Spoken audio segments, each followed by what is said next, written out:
दोस्तों मैंने जब पहली बार ETF के बारे में सुना था तो सबसे पहला क्वेश्चन जो मेरे दिमाग में आया था वो ये था कि यार पहले ही इतने सारे फंड्स अवेलेबल हैं, इक्विटी फंड्स, डेट फंड्स, उनके टाइप्स, तो फिर ये एक्सचेंज ट्रेडेड फंड्स बनाने की क्या जरूरत पड़ गई थी। लेकिन जैसा कि आपको पता है हर एक एसेट क्लास की अपनी कुछ खासियत होती हैं, अपनी कुछ एडवांटेजेस होती हैं। तो चलिए समझते हैं ETF क्या होते हैं, ये कैसे काम करते हैं, क्या इसके एडवांटेजेस हैं, क्या इसके डिसएडवांटेजेस हैं, एक नॉर्मल म्यूचुअल फंड से ETF कैसे अलग होता है और क्या आपको इसमें इन्वेस्ट करना चाहिए या फिर नहीं। ये सब कुछ समझने के लिए आप वीडियो को एंड तक देखिएगा और ऐसी ही फाइनेंस से जुड़ी, शेयर मार्केट से जुड़ी वीडियोस के लिए आप हमारे चैनल को सब्सक्राइब कर सकते हो। तो नमस्कार दोस्तों, मेरा नाम है ललित, आप देख रहे हैं फाइनेंशियल ज्ञान। चलिए वीडियो को स्टार्ट करते हैं।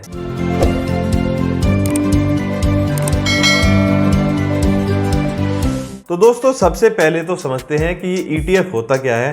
ETF यानी एक्सचेंज ट्रेडेड फंड्स। ऐसे फंड्स जो कि एक्सचेंज पर ट्रेड होते हैं उन्हें हम ETF कहते हैं, जिसे कि हम शेयर्स की तरह बाय सेल कर सकते हैं, शेयर्स की तरह हम उनमें ट्रेडिंग कर सकते हैं। ऐसे फंड्स हमारे ETF होते हैं। तो ये ETF नॉर्मल म्यूचुअल फंड से कैसे अलग होते हैं? तो दोस्तों जैसे म्यूचुअल फंड्स दो तरीके होते हैं, एक्टिवली मैनेज म्यूचुअल फंड्स और passively manage mutual funds. Actively manage mutual funds में हम पैसे किसी प्रोफेशनल मैनेजर को हैंडल करने के लिए देते हैं और पैसिव में हम इंडेक्स फंड में इन्वेस्ट करते हैं जो कि उस इंडेक्स को ट्रैक करते हैं, उस इंडेक्स में इन्वेस्ट करते हैं। अब कौन से इंडेक्स को ट्रैक कर रहे होते हैं? तो आपके ETF बहुत सारे टाइप के होते हैं, जैसे कि निफ्टी का ETF, मिड कैप का ETF, स्मॉल कैप इंडेक्स का ETF या फिर गोल्ड इंडेक्स का ETF। तो जैसा कि आप इंडेक्स म्यूचुअल फंड्स में इन्वेस्ट करते थे, जैसा कि हमने पिछली वीडियो में देखा था कि वो डायरेक्ट आपका पैसा उस इंडेक्स में इन्वेस्ट हो जाता था, वैसे ही ETF भी उन्हीं इंडेक्स की रिफ्लेक्शन होता है। बेसिकली वो उन्हीं इंडेक्स को शो कर रहा होता है। तो ETF में भी आपका पैसा उन्हीं इंडाइसिस में,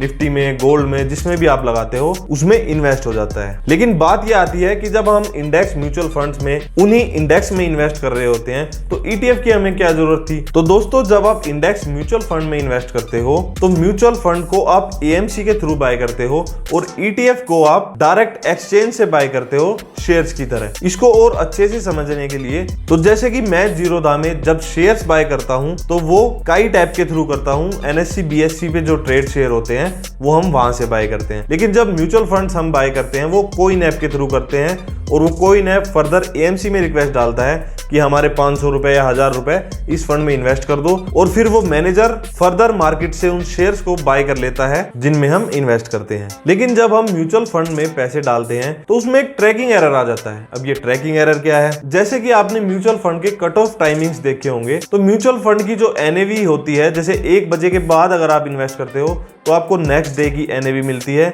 या 1 बजे से पहले आप इन्वेस्ट करते हो तो सेम डे की NAV मिलती है। लेकिन लेट से 2 बजे आपने देखा कि गोल्ड के प्राइसेस काफी नीचे आ गए हैं और आपको उस टाइम उसमें इन्वेस्ट करना है। तो अगर आप इंडेक्स फंड से उसमें इन्वेस्ट करते हो तो आपको तो नेक्स्ट डे की NAV मिलेगी।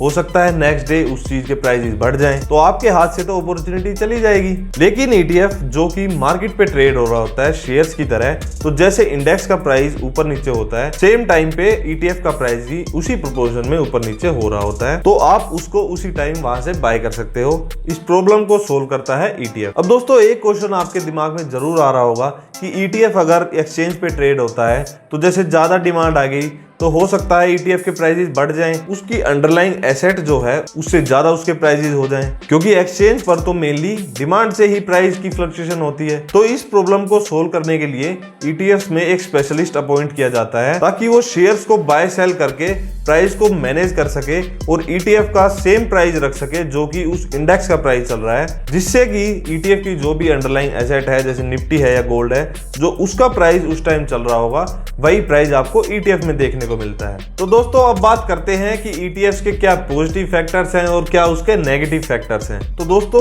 ETF को आप रियल टाइम वैल्यू पर खरीद सकते हो, जिस टाइम पे जो प्राइस चल रहा होता है उसी टाइम पे सेम प्राइस आपको मिल जाता है। दूसरा, ETF के जो चार्जेस होते हैं वो म्यूचुअल फंड से काफी कम होते हैं, लेकिन पिछले कुछ टाइम में हमने देखा है म्यूचुअल फंड्स ने भी अपने चार्जेस काफी कम किए हैं, बट स्टिल ETF के प्राइसेस अब भी काफी लो हैं। तो दोस्तों अब बात करते हैं कि ETF के नेगेटिव फैक्टर क्या हैं। तो दोस्तों एक जो सबसे बड़ा नेगेटिव फैक्टर ETF का है वो है लिक्विडिटी का। तो इंडिया की मार्केट में ETF अभी एक इतना ज्यादा पॉपुलर प्रोडक्ट नहीं है, इसलिए इसमें हमें काफी लिक्विडिटी के इश्यूज देखने को मिल सकते हैं। जैसे कि अगर आप म्यूचुअल फंड अगर कोई बाय करते हो तो आप क्या करते हो, पैसे उसमें डाल देते हो, वो शेयर आपके बाय कर लेता है और जिस भी टाइम आप चाहो उन यूनिट्स को सेल करके म्यूचुअल फंड मैनेजर फर्दर आपके शेयर सेल कर देगा और फिर आपको पैसे मिल जाएंगे। लेकिन ईटीएफ में जब आप पैसे डालते हो तो आगे आपको एक बायर चाहिए होता है और उस ईटीएफ को फर्दर आगे कोई खरीदने वाला मिले ही ना, तो ऐसे लिक्विडिटी प्रॉब्लम्स अभी काफी देखी गई है। लेकिन जैसे कि अमेरिका की मार्केट, यूरोप की मार्केट में ईटीएफ एक काफी पॉपुलर प्रोडक्ट है, आने वाले टाइम में इंडिया में भी ये लिक्विडिटी प्रॉब्लम सोल्व हो जाएगी। और जैसा कि हम देख ही रहे हैं, ईटीएफ की पॉपुलैरिटी धीरे धीरे बढ़ती जा रही है, गवर्नमेंट भी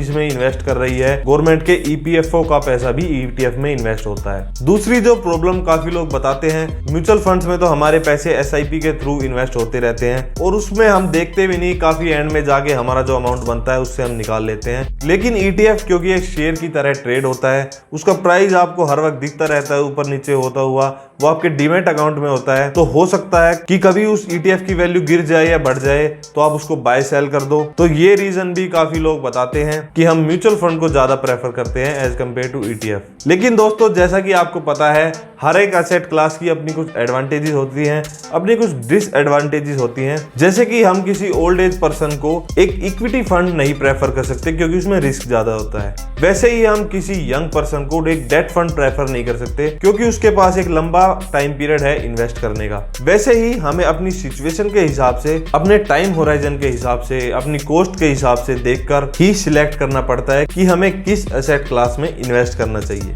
एक और भी डिबेट जो मार्केट में चलती है कि ईटीएफ अच्छा है या म्यूचुअल फंड अच्छा है, तो फिलहाल हम इस डिबेट में नहीं पढ़ रहे हैं। लेकिन अगर आप चाहते हो कि इसके ऊपर हम एक वीडियो करें जिसमें कि हम आपको बताएं कि ईटीएफ ज्यादा बेटर है या फिर म्यूचुअल फंड ज्यादा बेटर है, तो आप कमेंट करके मेरे को बता सकते हो। और कोई भी अगर आपकी क्वेरी हो, कोई डाउट हो, डायरेक्ट मेरे इंस्टाग्राम पेज पर मैसेज कर सकते हो। तो दोस्तों, ये था ईटीएफ। ऐसे ही फाइनेंस से जुड़ी, स्टॉक मार्केट से जुड़ी वीडियोस के लिए हमारे चैनल को सब्सक्राइब कर लीजिए। आज के लिए बस इतना ही, मिलते हैं ऐसी ही इंफॉर्मेटिव नेक्स्ट वीडियो में। तब तक के लिए जुड़े रहें, बने रहें। Thank you so much.